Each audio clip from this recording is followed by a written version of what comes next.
Hi VC, hope you're well. Thought I'd make a quick video. It's been a few weeks since my last one. Yeah, I bought quite a lot of stuff over the last month or so really, so I'll probably break this down into two videos. I have a problem uploading anything longer than 10 minutes, so you'll notice any of my videos been no more than 10 minutes really, so that'll be the same again today. But you might be able to hear what I'm playing at the moment. And that's this Al Zaman Zaib. This is a reissue on Habibi Funk Records. This came out a couple of weeks ago. I must admit, I've really struggled getting a copy of this. I heard this track actually. It's obviously a cover of James Brown's Pop's Got a Brand New Bag, obviously in Arabic, clearly. Heard it online and I'm sure getting a copy. The sites that I normally buy from had sold out, but I got this down in London at the weekend, so quite pleased with that. But yeah, 8 tracks as you can see. A few covers on here. There's also a cover of Freeze All Right Now, obviously also in Arabic, so if that's your bag then look out for it. Yeah, nice record. Right, okay. I also picked up this is the reissue of Johnny Hammond's Gears album.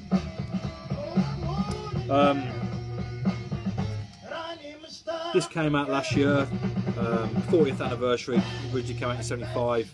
Many of you will be aware, be familiar with this album. It's a fantastic record, Mizell Brothers production. I heard, basically this comes, it's a double album, it's the original record plus another record of 6 outtakes from those sessions, but 6 songs which weren't completed fully, so were never released. I heard one of those tracks on the radio, I think over Christmas, and yeah, fantastic. So I went out and bought the reissue. It's on Ace Records, so you know it's quality. Nice double gatefolds with nice liner notes. Yeah, that's a little bit pricey. Perhaps this was 20 quid, but obviously it's double vinyl, so worth it. But yeah, worth looking out for if that's your bag. Right. Another reissue that I picked up. This is Mike Lundy, The Rhythm of Life. This is a record that came out, I think 1980, on a small label from Hawaii. Mike Lundy is a Hawaiian artist. It's never been repressed since, and this has just come out last year on the Aloha Got Soul label. So if you want to know anything about Hawaiian music, they're the people to speak to. That's the label to look out for. But this is a lovely record. The title track, Rhythm of Life, came out on a 45 last year, and I've played it to death. It's a great tune. So I had to pick up the album. But yeah, so if you want to check out some funky Hawaiian music, give that a whirl. Right. While we're on the subject of Hawaii, this was only cheap. This is a soundtrack to the TV series Hawaii Five-0, to the 60s soundtrack. This is Mort Stevens and his orchestra on the Capitol label. A small shop that I buy from. The guy was playing this in the shop, so I had it. It was only cheap, as I say, you know. But much better than expected actually. I played it through the other night, and I must admit, I really quite enjoyed it. So yeah, but nice.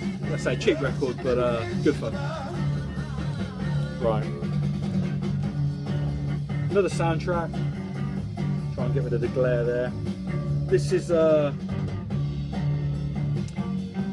album that came out last year. It's a reissue. The bump on the front explains it.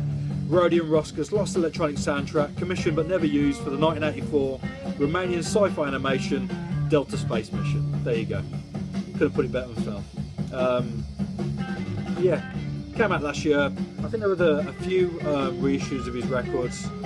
I think a few of his late 70s records were reissued last year. I did listen to some of those online actually at the time when they came out, but I haven't seen them on vinyl. But yeah, this is an interesting record. This was only cheap. I think when it came out it's probably 15 quid. I got my sealed copy for 5 or 6 quid, so yeah, nice record, interesting listen. Not something you're going to play every day, but yeah, interesting stuff. Right, another soundtrack.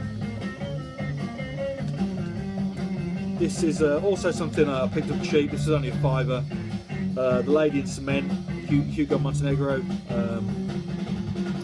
She composed the soundtrack. I must admit, I'm not familiar with the film. Obviously Frank Sinatra in it, you can see, and Raquel Welch. I'll be careful where I put my fingers. But I was a little bit disappointed with this actually. I played it through 2 or 3 times. It's a little bit cliched, I must admit. Some music from that late 60s period. I think the film was 68. There's much better examples of that type of soundtrack than this. I'm sure perhaps at some point I'll sell it on actually, but yeah, a reissue. I think the reissue came out in 2010. Clear vinyl, nice little package, but it's not something I'm really going to play again. So, but yeah, right, another soundtrack. Now the flip side of that coin is this. This is a fantastic soundtrack. Excuse me. Duke Ellington's score to the film Anatomy of a Murder. James Stewart film, an absolute classic. I think it's 58 came out, the film. It's on the Coronet Living Sound label. Nice copy. This was also only a £5 from the same shop. Sleeves in pretty good nick. The record actually looks pretty filthy, and I haven't cleaned it yet, but I did play the record through, and I must admit it sounded great. You know, sometimes you buy a record and it looks totally clean and it sounds like shit, whereas this was the opposite. You know, I'm sure it'll sound even better when I clean it up, but I don't know, perhaps just the quality of the vinyl, it just sounds great. This will be something that I'll play again and again. I've wanted this soundtrack for a long time, and just quite happy to stumble across it in a little record shop down in London. So yeah, good stuff. Right, this is a new album that came out a few weeks ago. This is the latest Suede album. Suede are a band that I've got a bit of a soft spot for, really. I think they made 3 of the best albums of the 90s. The first 2 albums with Bernard Butler, obviously the self-titled debut and Dogman Star, are pretty much perfect. When the first album came out, it came out on the back of a shitload of hype, and it's one of those hyped up indie records which actually live up to that hype. The third album coming up, obviously Bernard Butler left the band, new guitarist in Richard Oakes, and that's just a glam pop treat. Another great album. Obviously they tailed off with what they released then, and for the next 2 albums, and they split up, but they've come back with a couple of albums. This is their second album since they come back. It's a great listen. You know, I always associate Suede with Bowie. There was obviously a big association with Bowie and Suede when the first record came out. Lots of comparisons and lots of photographs with Brett Anderson and Bowie together. Obviously at a time when Bowie was perhaps struggling a little bit creatively. I think Black Tie White Noise was the album that came out around then, which I've got a soft spot for, but you know, certainly not his best. So yeah, obviously with Bowie's recent death, and obviously everything that's happened since then, it's nice that this has come out at the same sort of time. Yeah, it takes me back to being a teenager. But yeah, hopefully they'll tour, and look forward to seeing them again if they do come around again. But yeah, worth picking up. Right, I bought quite a lot of records pretty cheaply, if I'm totally honest with you, which is perhaps why I need to do a second video after this. This is a record by Lee Hazelwood. It's actually a compilation of these beats made for Walking, late 60s, on the MGM label. I'm a big Lee Hazelwood fan. an incredibly interesting artist, great songwriter, fantastic productions on his records. And obviously he's got that beautiful deep voice as well. This is a cracking listen. This is only cheap. I got this from eBay. I think 10 or 12 quid I paid. But I know Light in the Attic are doing a fantastic series of reissues of Lee Hazelwood's albums in no particular order. You know, they're coming out in sort of random releases. But I picked up a few of those, and they sound great. Definite improvement on the original mixes and the original quality of the vinyl.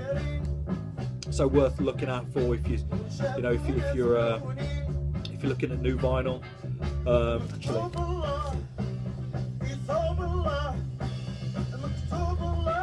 Yeah, there's one of them here. This came out a couple of years ago. This is How Safe for Tigers. This is on Light in the Attic.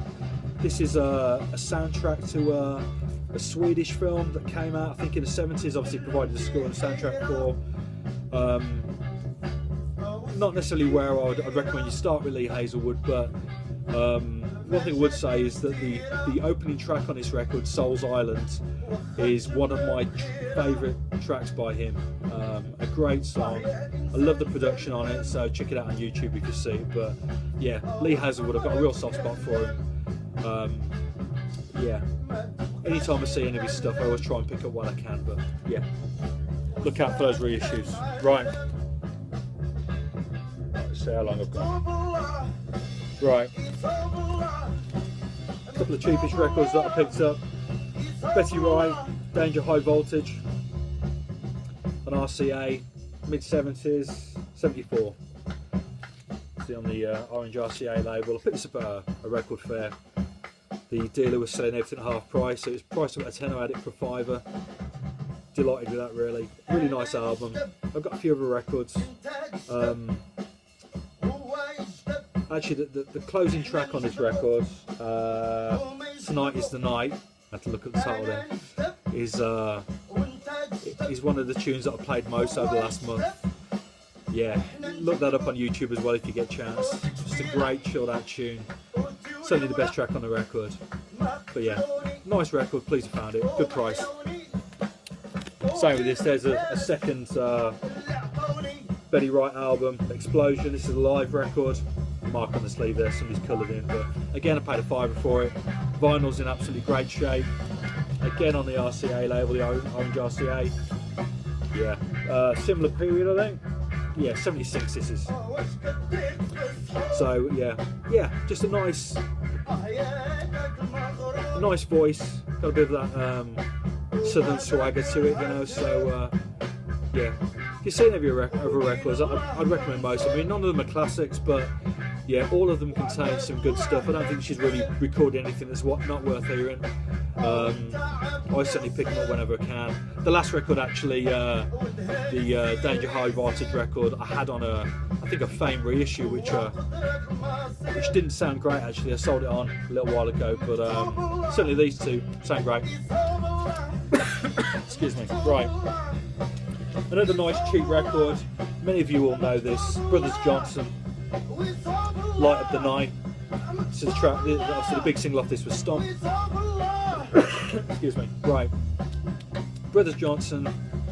I love the production on this record. Produced by Quincy Jones. It's pretty much the same team behind Thriller and Off the Wall. Lewis Johnson actually was the bass player on some of the tracks on Thriller. He certainly came up with that bass line for Billie Jean, which in my mind is probably one of the most famous bass lines of all time, you know. And I suppose it's one of those questions, isn't it, you know, a bass line is distinctive of that. What would that song be without that bass line, you know? I suppose it's similar to Herbie Flower's bass line on Walk on the Wild Side by Lou Reed. Obviously Lou Reed wrote the song, but I'm damn sure that song would be nowhere near as good without Herbie Flower's bass line, and that goes for the same for Lewis Johnson's bass line on Billie Jean. He died last year very sadly, and you know, certainly one of my favourite bass players. This is an upgrade for me. It's only a couple of quid. If ever you see this record or anything by them, please pick it up. You can't go wrong. Right, I think I'm going to leave that there. I'll probably stick up a part 2 to this this video just so that I can get it all on without any problems uploading the video. But yeah, anyway, cheers for watching. Thanks.